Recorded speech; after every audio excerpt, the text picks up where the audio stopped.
saddexdii wadan ee aan booqannay waa wadamada sacuudiga magaalada riyaad ee caasimaddahan tagnay halkaas waxaan uga qayb galnay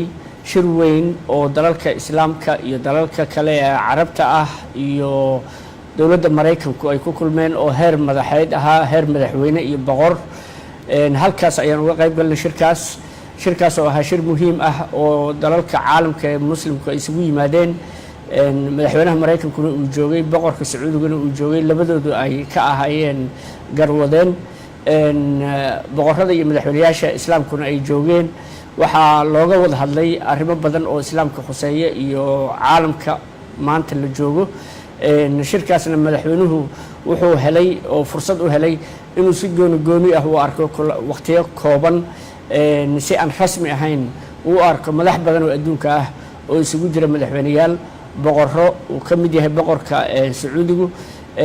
inuu la kulmo wasiirro arrimo dibadeed dad badan ay halkaa isku arkeen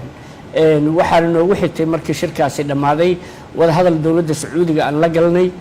wadahadalkaas oo miro dhalkiisu ahaa in dalka sacuudiga uu naga kaalinayo mashaariic horumarineed oo ay ka mid yihiin airport la dhisayo oo cusub wadooyin dhowr ah oo dib loo dhisayo iyo in uu dhiso dib u dhis ku sameeyo dhismayaashii dowladda iyo xarumihii wasaaradaha isla markaasna waxay boqortooyada sacuudigu ogolaatay in ay mashaariic intaa ka badan oo xagga horumarinta ah ay samayso waxayna aan isla gaarnay in isla toddobaad gudihiis ama toddobaadka soo socda uu wafdi heer wasiiro ah iyo guddi farsamo ay ka baxaan halkan oo ay tagaan dalka boqortooyada sacuudiga oo halkaas mashaariic badan oo u badan xagga kaabayaasha dhaqaalaha iyo mashaariic horumarineed oo shaqooyin u abuuraya kumanayaal dhalinyaro Soomaaliyeed ah in qalinka lagu duugo oo halka lagu kala saxiixdo kadib waxaan tagnay magaalada Djibouti caasimadda jamhuuriyadda Djibouti halkaas oo aan wada hadal la galnay isla maalintii aan tagnayba madaxweynaha iyo xubno ka tirsan golihiisa wasiirada qaarna gooni aan soo aragnay madaxweynayaashuna ay toos u soo arkeen oo labadooda wada fariisteen halkaasna waxaan ku gaarnay iskaashi in labada dal ay sameeyaan kadib markii looga mahad celiyay dowladda Djibouti dadaalka walaalnimo ee muddada dheer ku haysay dalka Soomaaliya iyo taakulada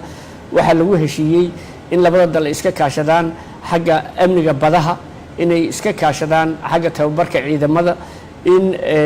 labada dal ay sii wadaan iskaashigoodii isla markaasna si gooni waxa loogu xil saaray labada wasiir arrimo dibadeed inay goordhow is arkaan oo ay mashaariic hor leh isla meel dhigaan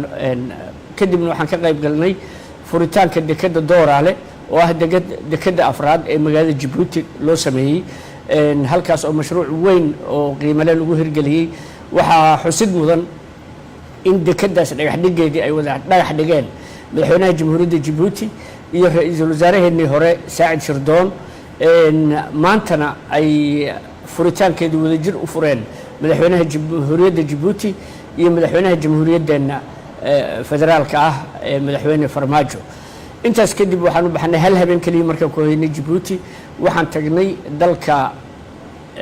Qatar magaalada Doha halkaas oo aan wada hadal ku galnay